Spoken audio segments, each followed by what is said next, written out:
I hate tactical shooters like Donald Trump hates seeing women in power, but a lot of my friend group actually likes that slow, repetitive, tactical playstyle. We can have multiple playstyles in the same game. We can all play one game together and all be satisfied? Well, that is the point of a hero shooter. Give players the freedom to play however they want all in one game. Why are they so successful? Marketability, and it's not even close. Tracer's ass has moved more copies of Overwatch in its DLC than anyone is willing to admit. But that's not the entire story, is it? Freedom versus specification. Every hero shooter falls somewhere on this spectrum. Some try to give players a little bit of extra freedom to avoid monotony or hard counters, and some try to really double down on those unique playstyles. But once they go too far in either direction and they leave the Garden Warfare zone, you run into problems. I have watched with my own two eyes as Overwatch has destroyed player freedom so much that it is completely unrecognizable when compared to the game it was 8 years ago. Have you guys ever seen British people try to claim that America has no original or traditional foods? What's all this then? Hamburgers originate in Germany. America has no traditional food in it, bruv. Popcorn. That's true, I guess. Popcorn. Nothing to be proud of, lol. It's not a food, it's a snack. I am proud of popcorn. Be proud of your pathetic popcorn. It's the only thing you have. This is what it's like. This is what it's like watching people debate what killed Overwatch. Like, despite there being mountains of evidence suggesting otherwise, people love to claim that the thing that killed Overwatch was balancing, or the co-op cancellation, or the content drought. And I think these things contributed, and we're all very upset about that, but it stopped being fun long before that. If only we could play classic Overwatch again and see where things really went wrong. Holy shit! I will now play to you the sound of my childhood. No! This game is fun, man. Stuff actually dies. You're not just reliant on one player to perfectly execute their role over and over again. Widowmaker's ass gets bigger when she ults. I'll never forgive them for removing that. Play whoever you want, however you want. The thing that killed the fun of this game is not balance issues or scope creep or sexual harassment. Actually, that might be. It's always been about player freedom. The older Overwatch got, the less freedom players had. When Overwatch first came out, individual players had a lot more agency. You could accomplish a lot more, a lot easier as a solo flanker, and what hero you picked mattered a lot less. Tanks had extra health and supports could heal, but they weren't nearly as specialized. Of course they helped, but it didn't really matter as much if you didn't have a support or a tank or a DPS, because every character was essentially just a DPS filling a different niche. Picking a hero was way less about what the team needed to win and more about just what you vibed with. And I'm not saying that people didn't used to beg for Mercy every game, because they did, but Mercy was the exception, not the rule. She was the only healer that actually did a ton of healing and nothing else. But instead of giving Mercy more offensive capabilities and making her more like the rest of the supports, they forced every support to be more like Mercy. And as the game grew older and older, the differences between classes became much more defined. You can literally see this, by the way, if you graph the healing per second of supports or the health of tanks. I asked ChatGPT to make this, so who knows if it's correct, but it supports my point, so I'm keeping it. And the more specialized the heroes in each role became, the more important it was to have an even mix of them on a team. The entire point of the genre, which is play the guy whose playstyle you like, slowly started to be replaced with play the guy you need to win the game. You started to lose games when you didn't have an even mix of roles, hence role queue. Role queue is Overwatch's goddamn Berlin Wall. This is the worst. People love to defend role queue by saying, nah, you don't remember these lobbies. Well, there's no healers or tanks or anything. But these people who say this make the fundamental misunderstanding that this did not matter in Overwatch's golden days. The system made you care about this shit by overemphasizing different roles. And that's where we arrived at the current state of Overwatch that it's been in for 4+ years now, where if one person doesn't execute their role's job perfectly over and over again, you just lose the match, and no one can help compensate for that player's shortcomings because the roles are so different and you can't swap between them. I could not count if I tried the amount of games that I've lost this way, the toxicity it creates, the helplessness you feel. It does feel a little bit like they've been trying to remedy this by making supports do insane damage in Overwatch 2,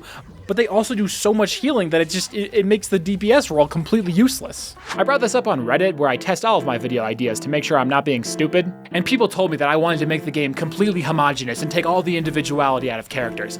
I'm not saying that, I'm saying to make the roles less distinct from one another, not the characters themselves. This is how things were back in 2016 to 2018 Overwatch, when it was objectively the most popular it's ever been. And despite that, would you call these characters homogenous? Hell no! The uniqueness was exactly what made it so popular. You could pick any hero, have any team comp, and still have a chance at winning. You didn't have to conform to a certain team composition, you had way more agency over the outcome of your match. It didn't expect an unrealistic amount of teamwork from random strangers, and Widowmaker's ass got bigger every time she ulted. While Valorant is more like Overwatch meets CSGO, Deadlock is more like Overwatch meets League of Legends. Whoever came up with this, put him in a cage. What's really interesting about Deadlock is that they went the complete opposite direction on the spectrum compared to Overwatch, giving players near infinite choice and freedom, and yet, they went so far that I find almost every game to be a confusing, never-ending steamroll. It's just as annoying as Overwatch. Side tangent, did you guys know that they make a mattress size called an Alaskan King? It's 9 feet long and could easily fit 6 to 7 people on it. All of the advertisements show these cookie-cutter families enjoying a nice movie night or a birthday party. Aww. Now imagine my surprise when I found out what people actually use these beds for. It was fucked up. Alaska, why are you lying to me? That's what it feels like to play Deadlock. Every single character is lying to you about how powerful they are, what their abilities do, and how to fight them. It's different every game. Depending on the situation or a certain enemy player or the state of the game, you can choose to buy different items than are typical for your character and completely change your kit. So you can take Big Weld or the furry character, who are typically support characters, and with the right cards, they can become really powerful DPS characters, or tanks, or the best support you've ever seen in your entire life. Like, look at this! This guy used his ult twice! Like, aside from checking his inventory over and over again constantly, I had literally no way of knowing he had this item. People love to shit on Concord for its awful, horrible, terrible character designs, but I'll ask you this. What is the point of having well-designed characters if I, as a player, cannot reliably predict what to expect out of that character when I see them? There's no visual indicator to tell me that Baymax built DPS instead of support, or Roadhog has headshot resist or whatever. Does a queen bed advertisement lie to you about what people are using it for? Do the twin beds lie? No. Likewise, hero-based fighting games don't lie to you. Overwatch won't lie to you. Well, actually, they will, but that's different. This is obviously just how MOBAs work. It's pretty inherent to the genre, and if you already like MOBAs, you'll probably enjoy this, but as a hero shooter, it's so much freedom that it's just confusing. At first glance, TF2 seems like it's in the same boat. It's not, but first of all, thank you to this video sponsor, RedMagic. The RedMagic 10 Pro is once again their newest and most advanced gaming phone to date. They've topped their previous 9S model in basically every way. With a 144 Hz display on a phone, Jesus Christ, and a resolution of 1.5K and up to 24 gigabytes of RAM, I am willing to bet that this thing is more powerful than most of your computers. The IceX cooling system is the only cooling system in a phone to date equipped with liquid metal for ultra-fast cooling, ensuring you'll never have to deal with overheating. Then of course, switching this red gamer switch will set the phone to gaming mode, where you can conveniently access all of your downloaded games, as well as a ton of settings that let you adjust everything from the touchscreen sensitivity, smoothness, and sampling rate to CPU and GPU performance and quality to even color grading. You can save replays, mirror your screen to a monitor. It's pretty insane. I really appreciate the shoulder triggers found on most of RedMagic's models. You can map them so they press any button you want, which is really useful in a mobile game and makes it feel like a controller. The RedMagic 10 Pro is available now at redmagic.gg. Use my link in the description and comment section for more info. Now back to TF2. At first glance, it seems like Team Fortress 2 is in the exact same boat. You know, items and weapons are never explained. There's a damn near infinite amount of them, and they can significantly change how a character is played and make them absolutely broken. However, a lot of the default weapons are really good anyway, so most people just use that.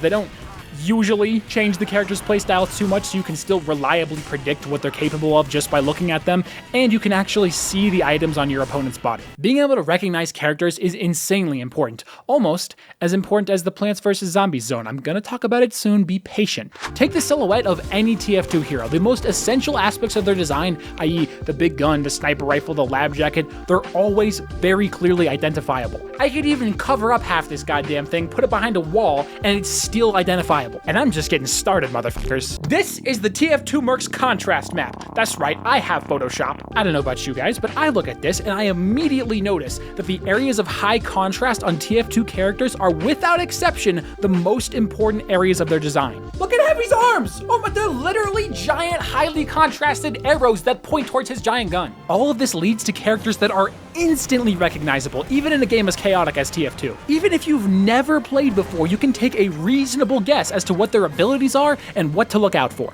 Despite having simpler designs, the TF2 characters are more unique and visually distinct from one another than the hero roster of any other hero shooter. Bar none, the most fundamental requirement for a hero shooter is like how quickly players can recognize characters. This perfect character design combined with what I mentioned earlier is what allows TF2 to give players more freedom than other games without sacrificing the game's readability. You guys know when you fart in like a pool or a bathtub and it smells just a little bit different? That's all Valorant and Rainbow Six Siege are to me. I think I'd rather have my entire men's hockey team find out that I listen to ASMR than play a single game of Valorant. They're just stupid-ass tactical shooters with the slightest extra bit of freedom injected via various characters. Your playstyle might change a little bit from character to character, but ultimately, it doesn't really matter who you pick. If you can't click on heads, you can't play the game. To be fair, I don't really think these games are trying to be hero shooters in the traditional sense. Like, they're not trying to capture that market. They're just trying to offer the tactical shooter market an option with more freedom.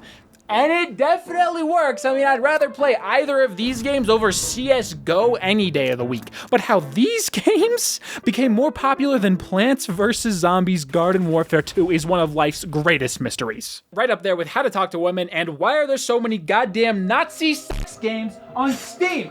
Who is prepping up this market? They can't all be ironic purchases.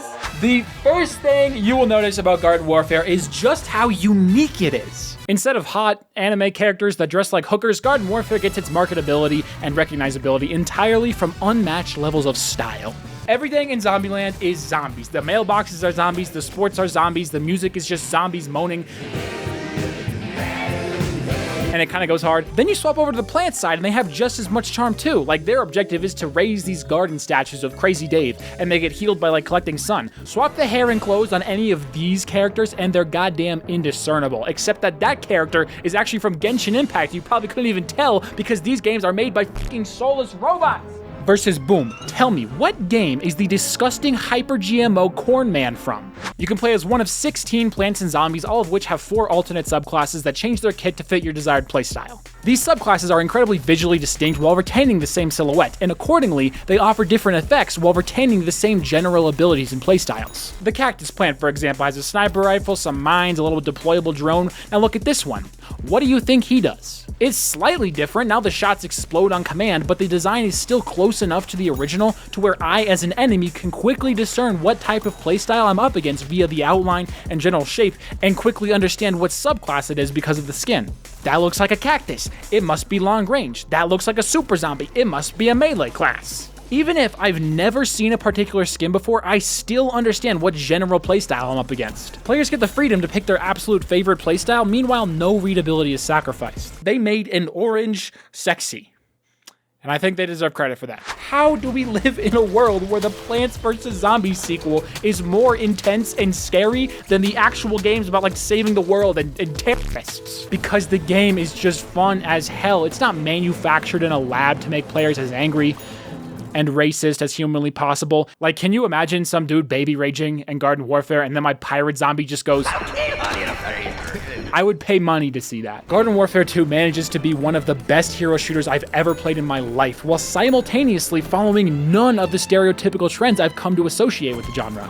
But EA makes this game. You will be giving EA money by buying this game. Make your move. So I took like 8.5 billion years to write this video. I'm sorry, I swear there's a good reason. And Marvel Rivals came out. And before even launching this game, I'm like, wait a minute. Wait, uh-oh. It appears to be made by who? You might recognize this studio from their work on Onyomi, the card game. Yup, this is a studio we should give $1 billion IP to. Fuck it. Develop the science. Power from numerous roots. No way, dude. You're telling me I can access full modification capacity? Say no more. Right, so this is some crappy Chinese knockoff developer who's never made a game of this scope before. Out of 6 games they've released, only 2 have positive reviews, and they're all homophobic. I made up that last one, it's not true. In Marvel Rivals, every single female character must have a skin-tight bodysuit. This is a requirement for them being added into the game. Using comic book characters that everyone already knows to make a hero shooter and selling scantily clad skins for them has gotta be the marketing stunt of the century. And what's crazy is that it actually works. This is the most fun I've had in a hero shooter since 2017, when everything goes right. I love this mechanic where you can like destroy walls to make alternate flanking routes. Now think, what other game had that? Every single fight feels new and unique because the environment is constantly changing around you. He fell to the floor! A lot of the fun parts are thanks to a great time to kill. It's actually possible for some characters to go off on their own and accomplish things without their team. Like this ninja lady that I like, Psylocke, who might actually be the only character that looks less like a hooker than her comic counterpart. What are they feeding you? There's no restrictions on how you're supposed to play the game because every character has widely varying playstyles that can all be viable. Here's a tier list of every hero shooter I've played. Thank you patrons, especially Crybaby and Rainers of All.